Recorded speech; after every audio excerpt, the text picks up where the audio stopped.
কাছে এসো লক্ষ্মী বউ, তোমাকে আদর খেতে খুব ইচ্ছে করছে। আরে কি করছো? ছাড়ো, লাগছে। আরে, লাগার জন্যই তো জড়িয়ে ধরেছি সোনা। না, আজকে এসব কিচ্ছু হবে না। আজকে আমাদের জন্য বড় একটা সারপ্রাইজ আছে। আজ আমাদের প্রথম বিবাহ বার্ষিকী। হয়তো আমার স্বামীর মনে নাই, কিন্তু আজকে এই রাতের কথা আমার স্পষ্ট সব কিছু মনে আছে। আমাদের বিয়েতে আমার মা বাবা রাজি ছিল না, কিন্তু আমার স্বামীর মা বাবা, মানে আমার শ্বশুর শাশুড়ি, আমাকে আনার জন্য পাগল হয়ে গেছিল। পাগল হওয়ারই কথা। আমার শ্বশুর বলতেন, আমার ছেলে একটা মেয়েকে ভালোবাসে, আর আমি যদি তাকে না এনে দেই তাহলে কেমন বাবা আমি? ছেলে ছোটবেলা কতই না খেলনার জন্য বায়না করত, তার সব আবদার পূরণ করতাম। আর এখন জানতেছি মেয়েটাই আমার ছেলেটার সুখ। বাবা হয়ে আমি কিভাবে তার সুখ কেড়ে নেই? আজ সব কথাগুলো চোখের সামনে মেঘের মতো ভেসে যাক। এইগুলো মনে করতেছিলাম আমি, হঠাৎ তখন আমার স্বামীর ডাক। আরে কি হয়েছে? তুমি কি শুবে না? আর কতক্ষণ অপেক্ষা করব তোমার জন্য? না, আমি আজ শুভ না, আমার কিছু কাজ আছে। কি কাজটা করতেছো শুনি? আছে কিছু কাজ, তুমি যাও ঘুমাও। চলো না, তোমার ছেড়ে ঘুম আসবে না তো আমার। বললাম তো আমি শুভ না, একটা কথা কতবার বলবো, হ্যাঁ? দেখো, বিছানা আমি ঠিক করে শুয়ে তোমার জন্য অপেক্ষা করব। তাড়াতাড়ি এসো কেমন? মশারিটা আমি নিজে টানিয়ে নিচ্ছি। ঠিক আছে, এখন যাও। কিছুক্ষণ পর 1 ঘন্টা কিন্তু হয়ে গেল, এখনো এলে না তুমি? আর মোবাইলে কি কাজ করছো যে আমার কাছে আসা যাচ্ছে না? চ্যাটিং করতেছি ফ্রেন্ডের সাথে। ঠিক আছে, যা খুশি তাই করো। এই বলে আমার স্বামী ওইদিকে ঘুরে শুয়ে পড়ল। আমি বুঝতে পারলাম অনেক রাগ করলো। জানি না আজ রাগ ভাঙাবো কিভাবে, কিন্তু সারপ্রাইজ দেওয়ার জন্য তো এইটুকু রাগ ওঠানোর দরকার ছিল, তাই না? আস্তে আস্তে আমি উঠে নতুন বউয়ের মতো করে সাজলাম, কারণ আমাদের বিয়েটা এভাবেই হয়েছিল। বিয়ে হওয়ার 5 মিনিট আগে বুঝতে পেরেছিলাম আজ আমার বিয়ে।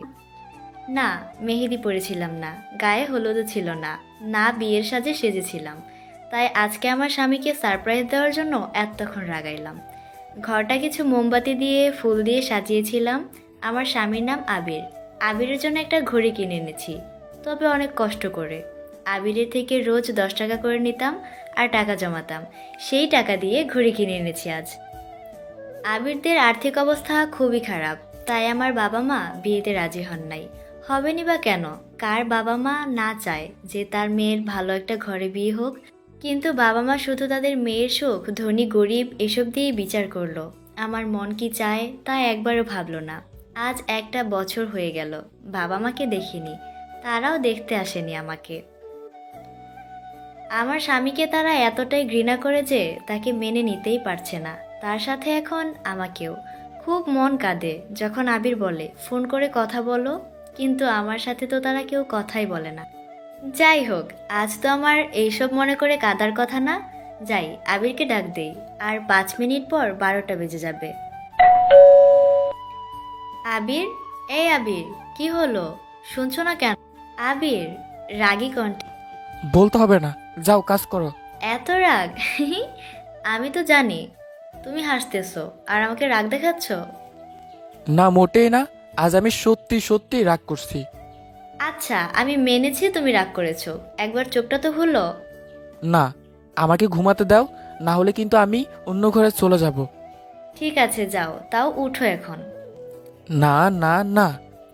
12টা বেজে গেছে। আমি আবিরের কানের কাছে গিয়ে বললাম হ্যাপি অ্যানিভার্সারি। আবির চমকে উঠে বসলো আর হা করে আমার দিকে তাকিয়ে আছে। কি হলো? এভাবে কি ভ্যা করে তাকিয়েই থাকবা? না না, মানে তুমি কি আমার বউ লাগো? না অন্য কি আমার ঘরে ঢুকে গেছে না তো? অন্য কেউ মানে? তুমি কি আমাকে চেনো না? আমি তোমার বউ, যার সাথে টানা 2টা বছর প্রেম করে বিয়ে করেছো।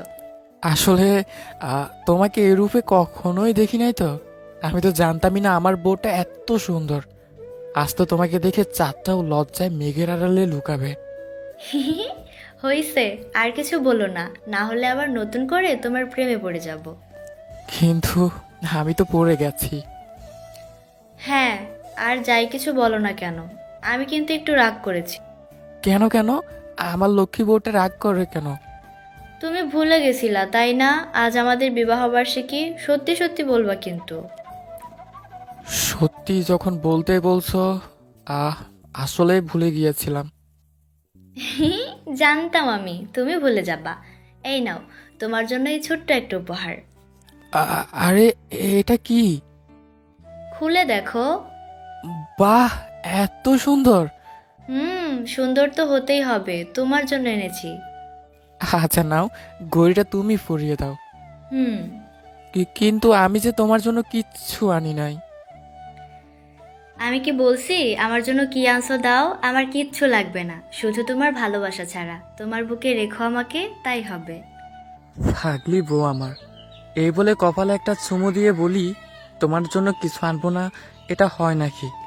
দাঁড়াও, আমি আসছি।